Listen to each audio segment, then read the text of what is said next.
Friends இப்போ பார்த்தீங்கன்னா நம்மளும் நம்ம கம்பளி பூச்சியை தேன் எடுக்க வந்திருக்குங்க. புளிய மரத்தில் ஒரு கொம்பு தேன் இருந்துச்சுங்க. இருக்குன்னு சொன்னியா, சரி வா எடுக்கலாம், நல்லா வெப்பனோட வந்திருக்குங்க. வாங்க தேன் எடுத்து பார்ப்போம் எவ்வளோ தேன் இருக்குன்னு. அதுக்கப்புறம் அப்படியே தேன் எடுக்க தேவையான பொருள்கள்லாம் கொண்டு ஏற ஆரம்பிச்சிட்டேங்க. தேவையான பொருள்னா எப்பவுமே தேன் எடுக்க போனால் தீப்பெட்டி கண்டிப்பாக வேணுங்க, அதான் நெருப்பு வேணும். அது பார்த்தீங்கன்னா பாக்கெட்டில் வச்சு ஏற ஆரம்பிச்சிட்டேன். பத்தாவது பார்த்தீங்கன்னா ஆயுதம் ஏதாவது வெட்டுறதுக்கு எதுனா அருவா அதையும் கொண்டு ஏற ஆரம்பிச்சிங்க. நம்ம எப்பவுமே வாயில தான் கடிச்சிட்டு ஏறுவோம், அதனால பக்கத்தில் பார்த்தீங்கன்னா சப்போர்ட்டுக்கு சுருட்டு ஒன்று கொண்டு போயிருந்துங்க. சுருட்டுனா பச்சையில கொஞ்சம், அதாவது பாலாங்குழி எடுத்துக்கிட்டு இன்னும் கொஞ்சம் நல்லது, இன்னும் கொஞ்சம் புகை வரும்.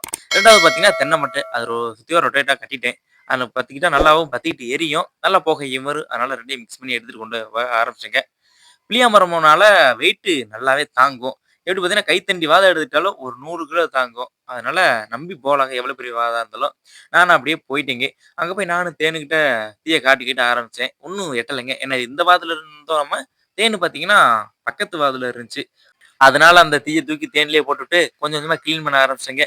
கிளீன் பண்ணும்போனே ஈ கிளைய ஆரம்பிச்சுருச்சுங்க. அது அப்படியே 1, 2 ஒரு சில ஈ கையில கொத்திருச்சு, கால்ல 1 கொத்திருச்சுங்க. இருந்தாலும் இப்ப இறங்குனா அத எடுக்க முடியாது.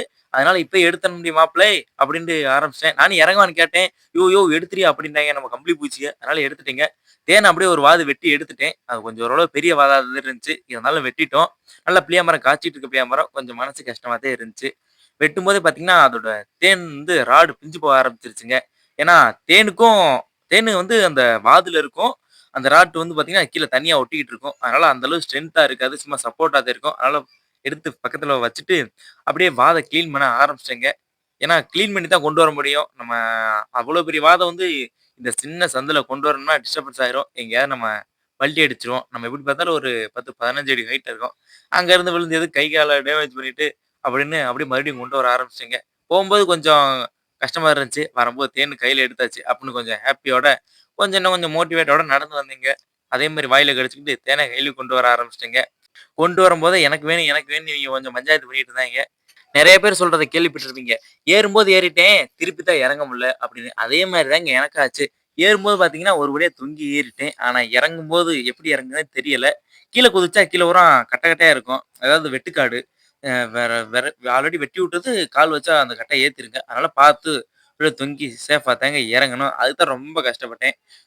கொண்டு வரும்போதே எனக்கு தேனு கொண்டு வா, எனக்கு தேனு கொண்டு வான்ட்டாய்ங்க. வாங்கடா ஒரு பார்வ பாருங்கடா எப்படி இருக்குன்னு ஒரு காட்டு காட்டிட்டு, அடுத்து போய் சாப்பிட ஆரம்பிச்சேங்க. சாப்பிடும்போது பார்த்தீங்கன்னா, பின்னாடி இருக்க கம்பளி பூச்சி நான் வீட்ல வர்றேன் அப்படின்னு சொன்னான். அதனால எடுத்து அவனே உட்கார வச்சுட்டேங்க. சரி சேன சாப்பிட்டு பார்க்கலாம், சாப்பிட்டு பார்த்தேன். கரெக்ட்டா தேன் இருக்கிறதுல. நான் கூட பரவால்ல, அது தேன சாப்பிட்டேன். பின்னாடி இருக்கவன் இந்த சாப்பிடுறன்ற பேர்ல அந்த ராட்ட சாப்பிடுறது பாருங்களேன் இவன, அப்படியே கீழ துப்புறது. கொடுமையா பண்ணிட்டு இருந்தாங்க. தேன் எடுக்கிறது கொம்பு தேனா ரொம்ப ஈஸியா இருக்கும். இதே பெருந்தேன் எடுக்கிறது ரொம்ப கஷ்டமா இருக்குங்க. பெருந்தேன் ஒண்ணு பார்த்து வச்சிருக்கேன். அத எடுத்துட்டு நெக்ஸ்ட் வீடியோ போடுறேன். அது எவ்வளோ கஷ்டமா இருக்குன்ட்டு. சரிங்க. நெக்ஸ்ட் வீடியோல பார்க்கலாம்.